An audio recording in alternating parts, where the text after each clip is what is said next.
इस कहानी की लेखिका है शिखा श्रीवास्तव अनुराग।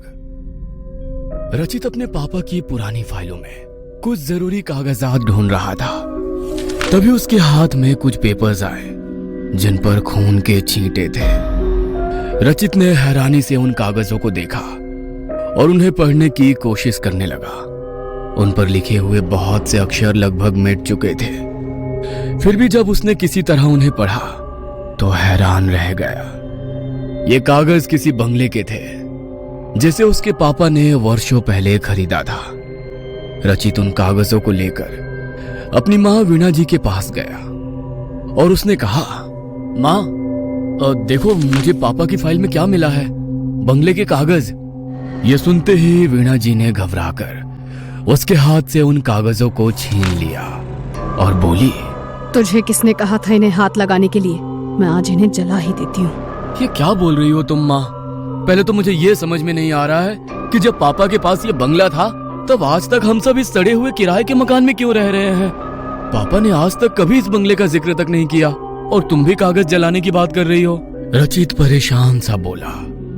इन कागजों को देखते हुए वीणा जी की आंखों में आंसू आ गए थे। उन्हें पोंछकर किसी तरह स्वयं को संभालते हुए उन्होंने कहा, अब तू बड़ा हो गया है, इसीलिए आज मैं तुझे सारी बातें बताती हूँ। ये बात तब की है जब मेरी और तेरे पापा की नई नई शादी हुई थी। जहाँ पर ये बंगला है, हम उसी जंगल के पास वाले शहर में रहते थे। हमारा कारोबार भी काफी फैला हुआ था। एक दिन हम दोनों घूमते हुए जंगल की तरफ चल पड़े। वहां नदी के किनारे ये शानदार बंगला खड़ा था। ये बंगला इतना सुंदर था कि एक ही नजर में मुझे भा गया और मैंने इसे खरीदने की जिद ठान ली। तेरे पापा ने मेरी इस जिद को पूरा भी कर दिया और जल्दी ही ये बंगला हमारा हो गया। हम अक्सर सप्ताह के अंत में वहां रहने जाते थे। एक दिन बंगले को सजाते हुए मेरी नजर एक पेंटिंग पर पड़ी जो इसी बंगले की थी, पर वो बहुत ही पुरानी और डरावनी थी। मैंने उसे दीवार से उतारा और कूड़ेदान में फेंक दिया। ऐसा करते ही मानो बंगले में तूफान आ गया। उसकी दीवारों में दरारें पड़ गईं और वहां से खून रिसने लगा। इससे पहले कि हम कुछ समझ पाते, अलमारी से निकलकर बंगले के कागज हमारे सामने हवा में नाचने लगे और उन पर खून के छींटे पड़ने लगे। साथ ही वातावरण में एक भयानक आवाज गूंजी, अगर अपनी जान बचानी है तो अभी के अभी यहाँ से चले जाओ और वापस लौटकर कभी मत आना।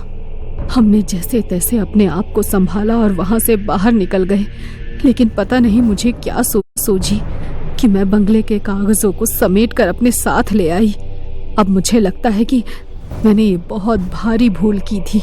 इस घटना का तुम्हारे पापा के दिमाग पर बहुत बुरा असर हुआ। धीरे धीरे हमारा व्यापार भी डूबता चला गया। हमारे अपनों ने हमारा साथ छोड़ दिया। तब हम सभी परिचितों और रिश्तेदारों से दूर इस शहर में रहने आ गए। तुम्हारे पापा नौकरी करने की हालत में नहीं रह गए थे, इसीलिए मैंने घर की जिम्मेदारी उठाई। बाकी तो तुम सब कुछ जानते ही हो कि तुम्हारी नौकरी लगने से पहले हमने किस तरह दिन गुजारे हैं। अपनी माँ से सारा वृतांत सुनकर रचित भी दुखी हो गया। उसने वीणा जी के हाथ से बंगले के कागजों को लेकर उन्हें वापस फाइल के हवाले किया और खामोशी से दफ्तर जाने के लिए तैयार होने लगा। आज दफ्तर में भी रचित के दिमाग में उस बंगले की ही बातें घूम रही थी और काम में उसका बिल्कुल भी मन नहीं लग पा रहा था। चूंकि थोड़ी ही देर में कंपनी के बॉस मिस्टर धर्मिक के साथ उसकी मीटिंग थी, इसलिए ना चाहते हुए भी मन मारकर उसे कॉन्फ्रेंस हॉल की तरफ जाना ही पड़ा। मीटिंग के दौरान मिस्टर धर्मिक ने नोटिस कर लिया कि रचित कुछ परेशान सा है। रचित उनके प्रिय कर्मचारियों में से एक था, इसलिए उन्होंने उससे उसकी परेशानी की वजह पूछी। सहसा रचित को याद आया कि मिस्टर धर्मिक अक्सर काली शक्तियों के विषय में पढ़ते रहते हैं और उनके विषय में वो खोजबीन भी करते रहते हैं, इसलिए उसने उन्हें सारी बात बता दी। रचित की बात खत्म होने के बाद मिस्टर धर्मिक ने कहा, तुम्हारी बातें सुनकर ऐसा लग रहा है कि इस बंगले का रहस्य उसी पेंटिंग में छुपा हुआ है जिसे तुम्हारी माँ ने कूड़ेदान में फेंक दिया था। आज शायद वो समय आ गया है कि मैंने अपने गुरुजी से जो सीखा है मैं उसका उपयोग करूं इसलिए हम कल ही उस बंगले में चलेंगे। लेकिन अगर हम दोनों को कुछ हो गया तो? नहीं नहीं, मुझे बहुत डर लग रहा है सर। रचित घबरा कर बोला। धर्मित ने उसे समझाते हुए कहा, डरो मत, हमें कुछ नहीं होगा। मैं आज रात कुछ विशेष पूजा करके हमारी सुरक्षा का सारा इंतजाम कर लूंगा। अब तुम घर जाकर आराम करो, मैं भी आज छुट्टी लेकर अपने घर जा रहा हूँ। घर आकर जब रचित ने वीना जी को मिस्टर धर्मित के साथ बंगले में जाने की बात बताई, तब उन्होंने उसे रोकने की बहुत कोशिश की, लेकिन रचित को मिस्टर धर्मित पर पूरा भरोसा था। अगले दिन तय समय पर मिस्टर धर्मित रचित के घर आए। वीना जी ने उन्हें भी समझाने की बहुत कोशिश की, लेकिन मिस्टर धर्मित ने कहा, आंटी आप घबराइए मत, ईश्वर चाहेंगे तो आपका बंगला जल्द ही आपको वापस मिल जाएगा। बस आप बंगले के कागज मुझे दे दीजिए। अब वीना जी कोई प्रतिरोध नहीं कर पाई और उन्होंने कागज लाकर मिस्टर धर्मित को सौंप दिया। मिस्टर धर्मित ने उन कागजों को संभाल कर अपने बैग में रखने के बाद रचित के गले में अभिमंत्रित किया हुआ एक लॉकेट पहना दिया। वैसा ही लॉकेट उनके गले में भी था। चाहे कुछ भी हो जाए रचित, इस लॉकेट को तुम अपने गले से मत उतारना। ये अगले 48 घंटों तक हमें बुरी शक्तियों से बचाकर रखेगा और हमें नींद भी नहीं आने देगा। मिस्टर धर्मित के कहने पर रचित ने हामी भर दी। 7 घंटों के लंबे सफर के बाद मिस्टर धर्मित और रचित की गाड़ी उस बंगले के बाहर खड़ी थी। यह बंगला पूरी तरह से उजाड़ हो चुका था। उन दोनों ने जैसे ही बंगले के अंदर जाने के लिए उसका दरवाजा खोला, वहां तेज आंधी शुरू हो गई। फिर भी वो दोनों डरे नहीं और मजबूती से एक दूसरे का हाथ थामकर बंगले में प्रवेश कर गए। बंगले के अंदर घोप अंधेरा था, लेकिन मिस्टर धर्मित पूरी तैयारी के साथ वहां आए थे। उन्होंने तुरंत अपने बैग से बड़ी बड़ी मोमबत्तियां निकालकर जला दी। इन मोमबत्तियों से एक खास किस्म की खुशबू आ रही थी। अभी वो दोनों आगे कुछ सोचते कि तभी बंगले में से किसी के हंसने की आवाज आने लगी। इस हंसी के थमते ही वहां एक दूसरी आवाज गूंजी। तुम दोनों को क्या लगता है इन मोमबत्तियों की मदद से तुम हमें यहाँ से निकाल दोगे? यह असंभव है, असंभव। इसलिए उन्हें बुझा दो और यहाँ से चले जाओ। यह सुनकर रचित और मिस्टर धर्मित थोड़ा सा घबरा गए। रचित कुछ कहना चाहता था, लेकिन मिस्टर धर्मित ने उसे चुप रहकर पेंटिंग ढूंढने का इशारा किया। वो दोनों अपने हाथ में मोमबत्ती लेकर अपने काम में जुट गए। लॉकेट और मोमबत्तियों के कारण बंगले में मौजूद काली शक्तियां इनके पास नहीं आ पा रही थी, लेकिन वो उन्हें डराने की भरपूर कोशिश कर रही थी। अंदर अंदर थोड़ा डरने के बावजूद वो दोनों बिना रुके अपने काम में लगे हुए थे। समय बीतता जा रहा था, लेकिन उनकी तलाश खत्म ही नहीं हो रही थी। 24 घंटे गुजर चुके थे। उनके लॉकेट की शक्ति खत्म होने में भी बस 24 घंटे ही शेष थे।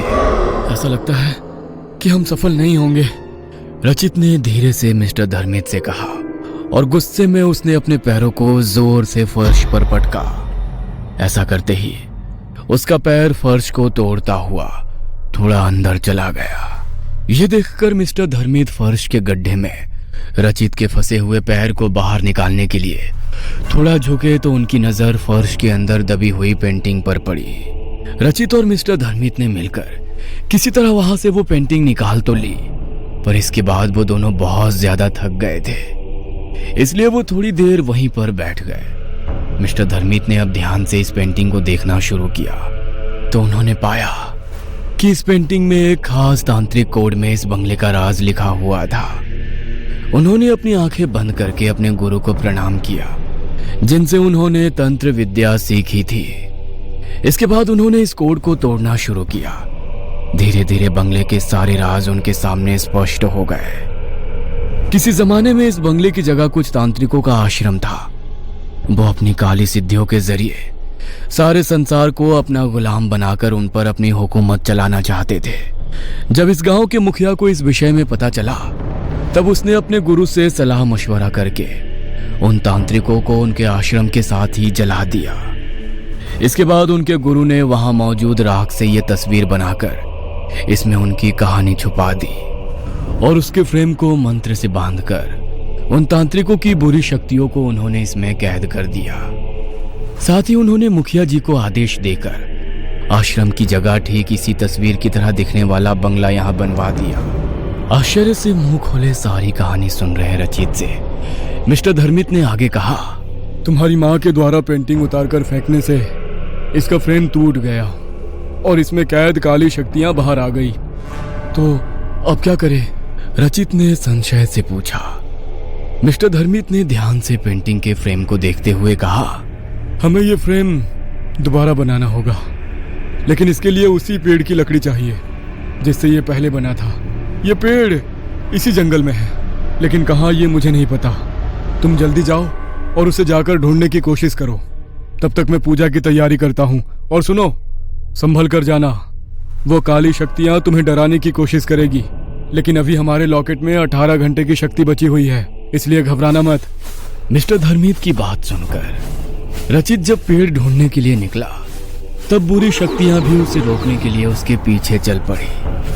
कभी वो रचित के आगे गहरे गड्ढे का भ्रम पैदा करती, तो कभी उस पर हड्डियों और खून की बारिश करती, और कभी डरावनी आवाज में उसे यहाँ से वापस जाने के लिए धमकाती। लेकिन रचित मिस्टर धर्मित की बातों को याद करते हुए चुपचाप आगे बढ़ता रहा। उसने लगभग पूरा जंगल छान लिया, लेकिन उसे वो पेड़ नहीं मिल पा रहा था। 6 घंटे गुजर चुके थे और अब रचित पर निराशा हावी होने लगी थी। उसने मन ही मन अपने ईश्वर को याद किया और उनसे मदद की गुहार लगाते हुए फिर से आगे बढ़ने लगा। अचानक ही उसकी नजर एक छोटे से मंदिर की तरफ गई जो पेड़ों की झुरमुट में छिपा हुआ था। मदद की आशा से रचित उस तरफ बढ़ गया। जैसे ही उसने मंदिर में कदम रखा, एक आवाज आई, आओ, मैं कब से तुम्हारी ही राह देख रहा था।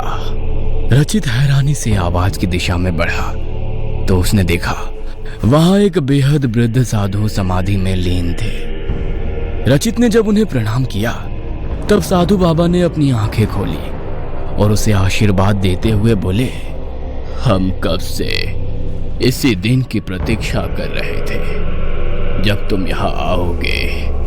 आओ मेरे साथ चलो। रचित मंत्र मुग्ध सा उनके साथ चल दिया। उन्होंने रचित को एक पेड़ की तरफ इशारा किया और अपने थैले में से निकालकर एक कुल्हाड़ी भी उन्होंने उसे दे दी। रचित ने जैसे ही पेड़ से लकड़ी काटी, वो पेड़ वहां से ऐसे गायब हो गया जैसे कभी उसका अस्तित्व ही नहीं था। साधु बाबा ने अब रचित को एक मंत्र देते हुए कहा, इस मंत्र का जाप करो, यह तुम्हें तुरंत ही बंगले में पहुंचा देगा। जाओ, जल्दी जाओ, समय बहुत कम है। रचित ने एक बार फिर उन्हें प्रणाम किया और आंखें बंद करके वो तेजी से उनके दिए हुए मंत्र का जाप करने लगा, जिसकी सहायता से वो पलक झपकते ही बंगले में पहुंच गया। मिस्टर धर्मित ने अब रचित के हाथ से लकड़ी लेकर फ्रेम बनाना शुरू किया। जैसे जैसे फ्रेम बनता जा रहा था, बंगले में मौजूद बुरी शक्तियों के चीखने चिल्लाने की आवाजें भी बढ़ती जा रही थी। वह बंगले में मौजूद सामानों को रचित और मिस्टर धर्मित के ऊपर फेंककर अभी भी किसी तरह उन्हें रोकने की कोशिश कर रही थी, लेकिन मिस्टर धर्मित बिना रुके अपने काम में लगे हुए थे। लॉकेट की शक्ति खत्म होने में अब बस आधा घंटा शेष रह गया था। आखिरकार फ्रेम बन गया और मिस्टर धर्मित ने पेंटिंग को उसके पुराने टूटे हुए फ्रेम से निकालकर नए फ्रेम में डाला और फिर उसे अपने बनाए हुए पूजा स्थल पर रखकर उन्होंने वेदी में अग्नि प्रज्वलित कर दी और एक मंत्र पढ़ने लगे। जैसे जैसे मंत्र के साथ अग्नि में आहुति पड़ती गई, एक एक करके काले धुएं के रूप में सारी बुरी शक्तियां पेंटिंग में वापस कैद हो गई। अगले कुछ ही पलों में वहां शांति छा गई। यह देखकर रचित प्रसन्न हो गया और उसने खुशी से आवेग में मिस्टर धर्मित को गले लगा लिया। तभी उसे स्वयं से अलग करते हुए मिस्टर धर्मित ने कहा, अभी एक विशेष काम बाकी है, इसलिए अपनी खुशी बचा कर रखो। अब क्या बचा है सर? तुम्हारी बलि।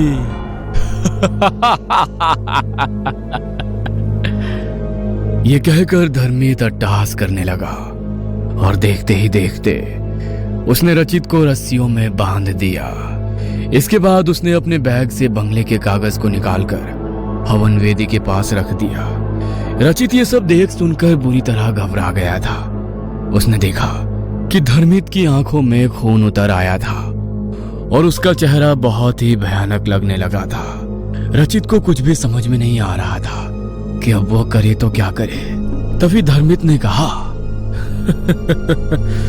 चलो, तुम्हारी बलि देने से पहले मैं तुम्हारी जिज्ञासा दूर कर देता हूं। मैं इन तांत्रिकों का मुखिया था जो इस जगह पर बने हुए आश्रम में जलकर मर गए।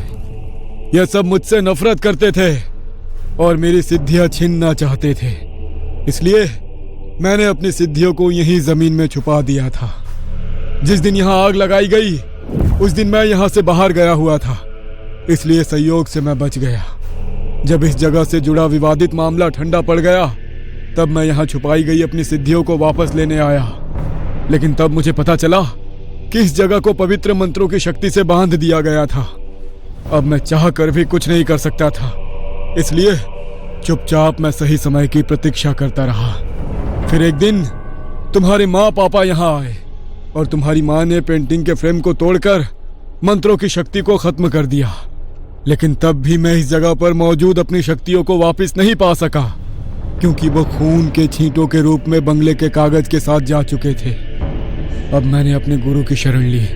तब उन्होंने अपनी शक्ति से मुझे तुम्हारे विषय में बताया।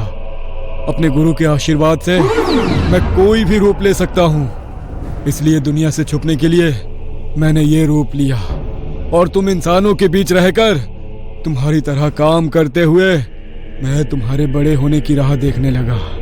जैसे ही तुम्हारे कॉलेज में प्लेसमेंट शुरू हुआ मैं वहां पहुंच गया और मैंने तुम्हें अपने दफ्तर में नौकरी देकर तुमसे नजदीकियां बढ़ानी शुरू कर दी। इससे पहले कि मैं सही अवसर देखकर तुमसे इस बंगले के विषय में पूछता, तुमने खुद ही मुझे उसके बारे में बताकर मेरा काम आसान कर दिया। अब इन सभी मृत तांत्रिकों की शक्ति भी मेरे वश में आ चुकी है, जो कभी मुझसे मेरी शक्तियां छीनना चाहते थे। बस एक इंसान अर्थात तुम्हारी बलि देते ही मैं इस असीम शक्तियों का स्वामी बन जाऊंगा और ये सारी दुनिया मेरी मुट्ठी में कैद होगी। आप ऐसा नहीं कर सकते। अगर मैं वापस अपने घर नहीं पहुंचा तो मेरी माँ पुलिस में जाएगी और तब आप पकड़े जाएंगे। रचित ने हिम्मत जुटाकर कहा। प्रत्युत्तर में धर्मित ने हंसकर कहा, जब तक तुम्हारी माँ को तुम्हारे हश्र की खबर होगी तब तक मैं सर्वशक्तिमान बन चुका होऊंगा। रचित को अब अपनी मौत साक्षात सामने नजर आ रही थी। उसने अपनी आंखें बंद करके अपने माँ पापा और ईश्वर को याद किया। उसे पछतावा हो रहा था कि काश उसने अपनी माँ की बात मान ली होती और यहाँ ना आया होता, पर अब क्या हो सकता था। इसलिए वो चुपचाप अपनी नियति की प्रतीक्षा करने लगा। धर्मित ने अब वापस मंत्र पढ़ना शुरू किया। जैसे ही उसने रचित पर अभिमंत्रित राग फेंकनी चाहिए तभी आवाज आई, रुक जाओ। धर्मित के साथ साथ रचित ने भी चौंक कर अपनी नजरें उठाई तो सामने वही साधु बाबा खड़े थे जो जंगल में रचित को मिले थे। उन्होंने तत्काल अपनी शक्ति से रचित के बंधन को खोल दिया और उसी बंधन में उन्होंने धर्मित को बांध दिया। इसके पश्चात साधु बाबा ने कहा, अपने साथियों की बिखरी हुई शक्तियों को तू ही समेट सकता था, इसलिए मैं अब तक रुका हुआ था। अब जब तूने इन सबको वापस फ्रेम में कैद कर दिया है तो अब तेरे नष्ट होने की घड़ी भी आ चुकी है। आप ऐसा नहीं कर सकते, मेरे गुरु मुझे बचा लेंगे। ये कहकर धर्मित अपने गुरु को पुकारने लगा।